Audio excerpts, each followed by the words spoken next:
Welcome back mga kababayan sa Tagalog Crime Stories kung saan ibinabahagi ko ang aking obsession sa true crimes at isinasalaysay ko ito sa Tagalog. Kung gusto mo ang mga ganitong contents, make sure to subscribe at turn on all the notifications para lagi kang updated sa mga bago kong videos. Kung gusto mo naman na suportahan ang aking channel sa ibang paraan, you may do so by checking these options.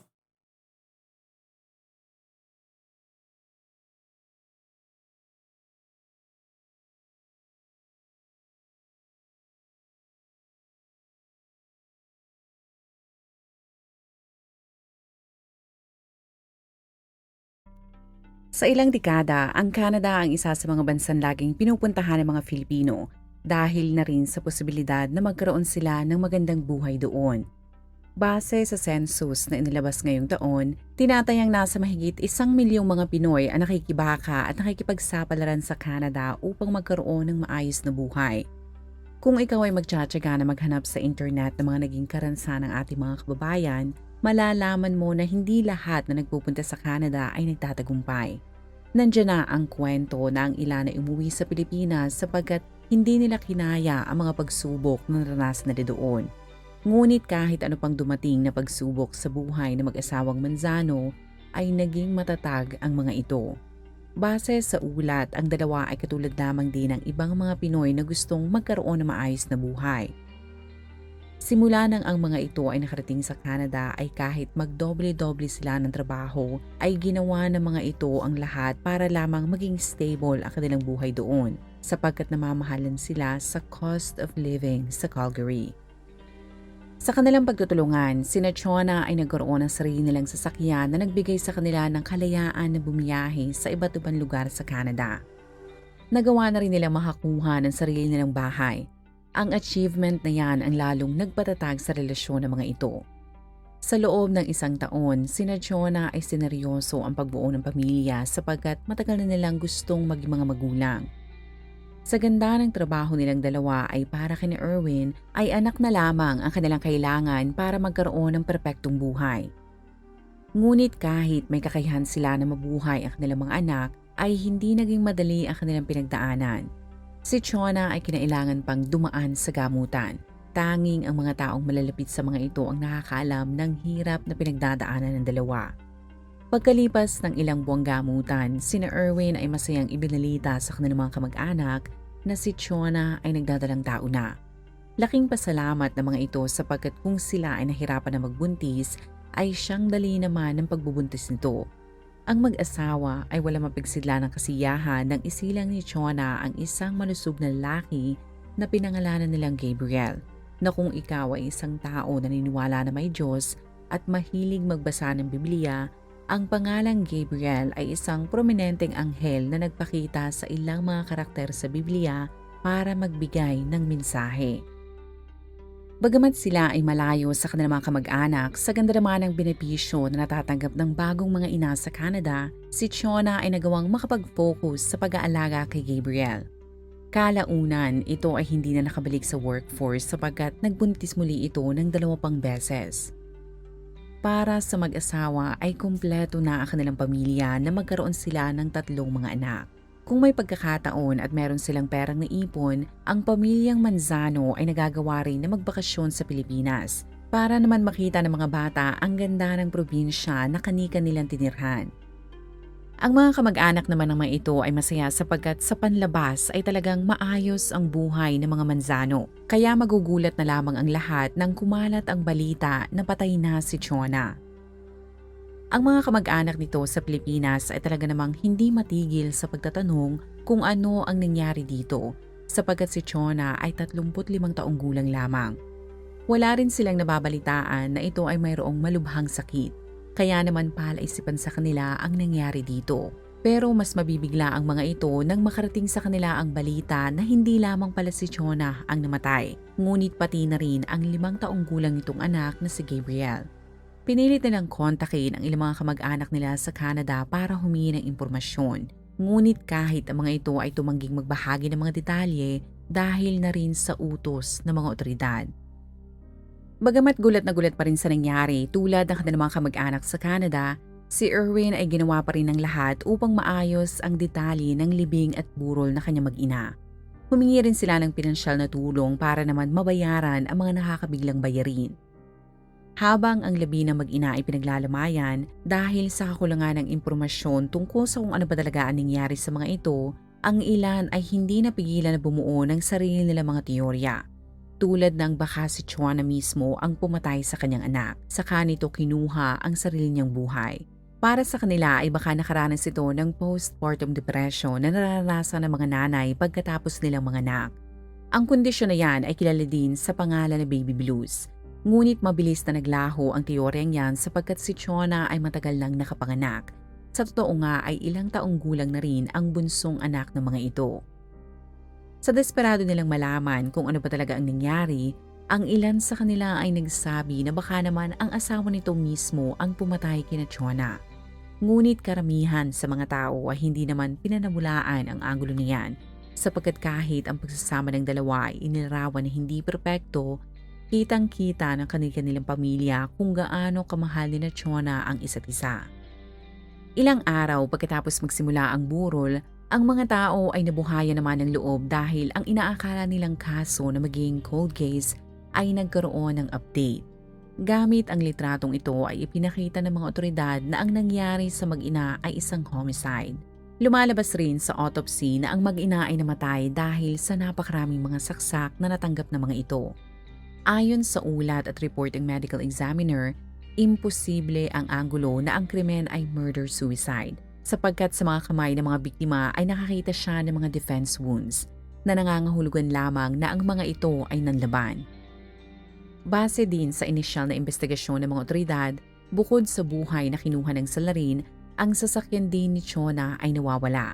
Kaya palaisipan sa kanila kung ang motibo ba ng salarin ay pagnanakaw. Sa footage na ito sa tahanan ng mga Manzano ay makikita mo na labas-pasok ang mga eksperto sa forensic sapagkat gusto nilang siyasatin ang bawat sulok ng bahay ng mga biktima. Dahil gusto nilang makakita ng mga ebidensya tulad ng DNA na magtuturo sa kanila sa suspect. Habang umuusad ang investigasyon, ang ilang mga kamag-anak ni Erwin mula Pilipinas at kalapit na lugar sa Calgary ay nagtipon-tipon sa funeral homes kung saan ibinurol ang mga biktima. At katulad ng inaasahan, ang mga ito ay naging emosyonal sapagkat hindi sila makapaniwala na sa murang edad ng dalawa ay kukunin na agad ang mga ito. Si Erwin ay emosyonal na ibinahagi sa mga tao na lagi siyang excited na umuwi sapagkat ang kanyang 5 taong gulang na anak na si Gabriel ay laging nakangiti sa tuwing siya ay uuwi mula sa napakahabang trabaho. Ibinahagi rin ito sa mga tao kung gaano kabuti at isa mapagmahal na ina at asawa si Chuana na laging inuuna ang pangangailangan ng ibang mga tao.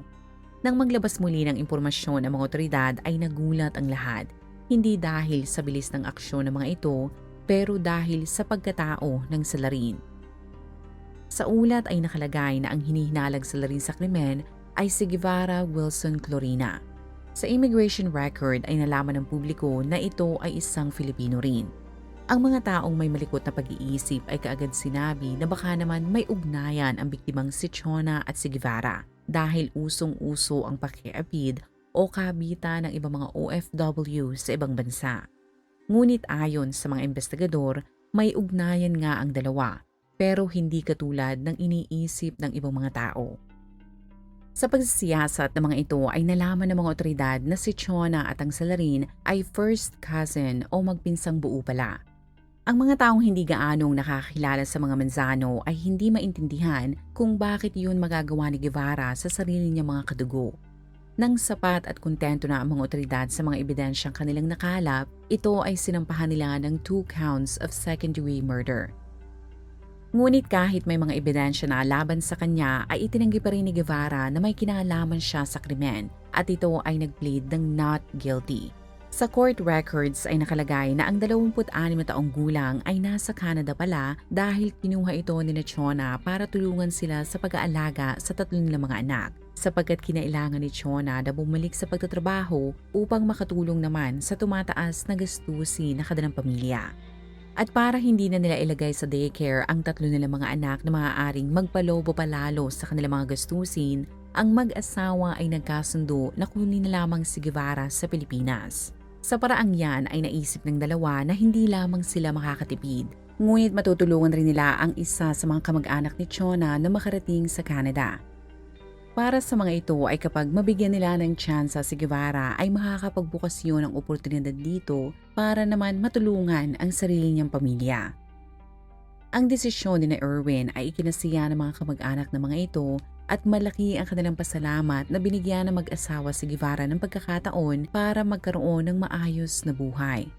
Sa tulong ni Chona ay mabilis nitong naayos ang kanyang mga papeles, kaya ito ay naaprubahan agad. Dala ang kanyang mga pangarap, si Guevara ay lakas loob na sumakay ng eroplano. Nang ito ay nakarating sa Calgary ay masaya itong sinundo ni Chona at ibinahagi ni Erwin na itinuring niya itong parang kanyang sariling kadugo. Ang kanilang tatlong anak ay masaya rin sapagkat kasundong-kasundo ng mga ito si Guevara. Medyo nakaluwag-luwag rin sina Erwin sa gastusin sapagkat ang bayad nila kay Guevara ay mas mura kumpara sa regular na tagapag-alaga mula sa Canada. Ang kanilang arrangement ay talaga namang ikinasiya ng bawat kampo dahil natutulungan na ni Guevara ang kanyang mga kapamilya sa Pilipinas. Sa social media ay kitang-kita rin kung gaano talaga nakatulong ang presensya nito sa mga Manzano. Ayon sa sinumpaang salaysay ni Ernesto na ama ni Erwin, ay pumunta siya sa bahay ng kanyang anak para dalawin ang kanyang mga apo. Ngunit kahit alam niyang nasa bahay sina Chona at mga bata, ay nagtaka siya sapagkat tahimik ang loob ng bahay na hindi normal kung merong kang tatlong mga anak. Ang isa rin sa nakatawag ng kanyang pansin ay nakakapagtaka na ang pintuan sa garahe ay nakabukas. Nang siya ay makapasok sa loob ng bahay ay mabilis siyang kinabahan dahil ang sahig, pader, doorknob pati ang kusina ay punong-puno ng mga talsik ng dugo.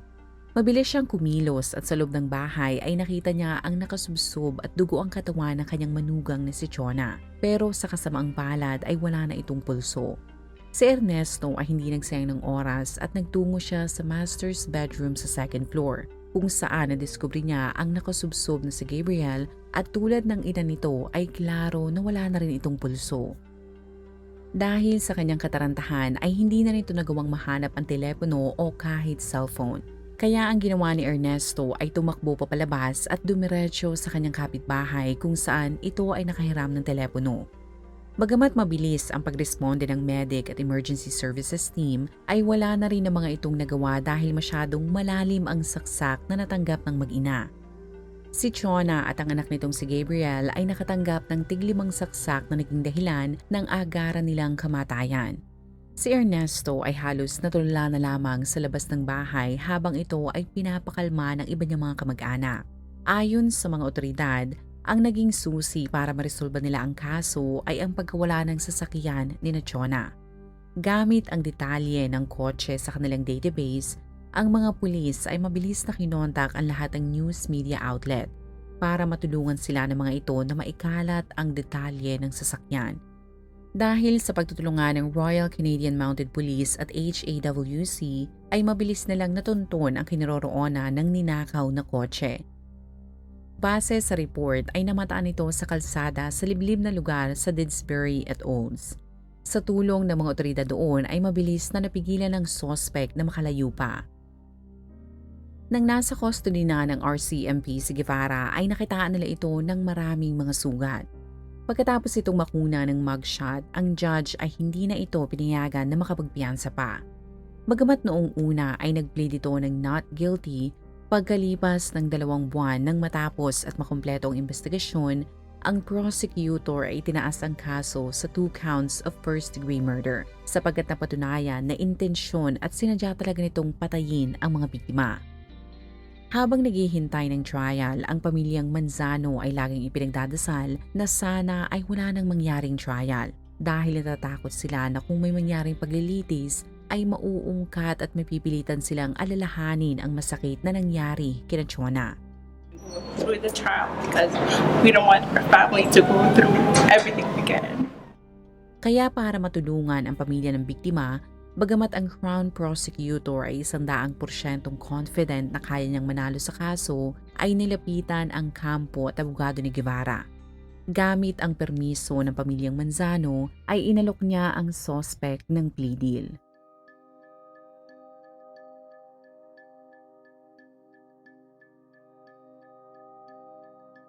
Kasabay ng pag-aalok dito ng plea deal ay hinikayat din ng prosecutor na kahit tanggapin o gustuhin ni Guevara na may mangyaring trial, sa tindi na kanilang nakalap ng mga ebidensya ay iisang lugar lamang ang babagsakan nito, ang kulungan.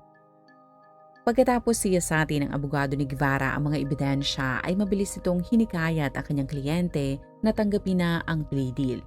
Ang pamilyang Manzano ay kontento sa ginawa ng prosekusyon sapagkat kahit nag-plead na si Guevara ng guilty, ang judge ay hindi binawasan ang hatol dito sapagkat nabunyag na kaya pala nito pinatay ang mga biktima ay dahil natuklasan ni Chona na hinihipuan at ginagalaw pala nito ang isa sa mga babae niyang anak.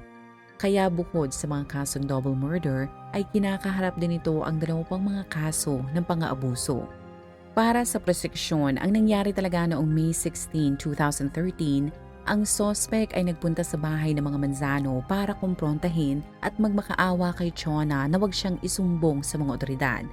Dahil kung malaman at mapatunayan ng mga pulis na inabuso nga niya ang isa sa kanyang mga pamangkin, ay hindi lamang ito makukulong. Pero siguradong si Guevara ay ipapadeport pabalik ng Pilipinas. At kung malaman ng mga tao sa kanilang probinsya ang kanyang ginawa sa bata, ay katakot-takot na kahihiyan ang mararamdaman ng pamilya ni Guevara. Pero katulad ang inaasahan, walang mabuting nanay ang papayag na pagtakpan ang napaka-traumatizing na nangyari sa kanyang anak. Ngunit kahit siya na nga ang may kasalanan, si Guevara pa ang matapang.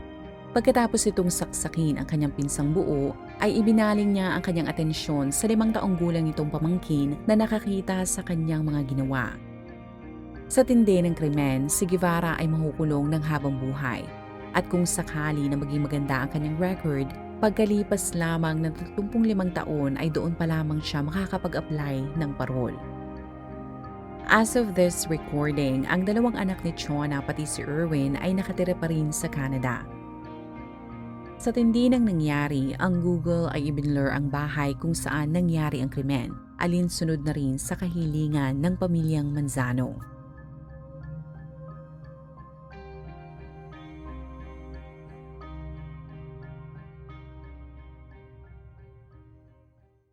Kung ikaw ay nakinig hanggang sa dulo ng video na ito, maraming salamat sa panonood sa episode na ito. Please consider leaving a comment or i-like ang video na ito. At kung may kaso ka na gusto mong i-cover ko, please let me know. Magandang araw sa'yo, kabayan.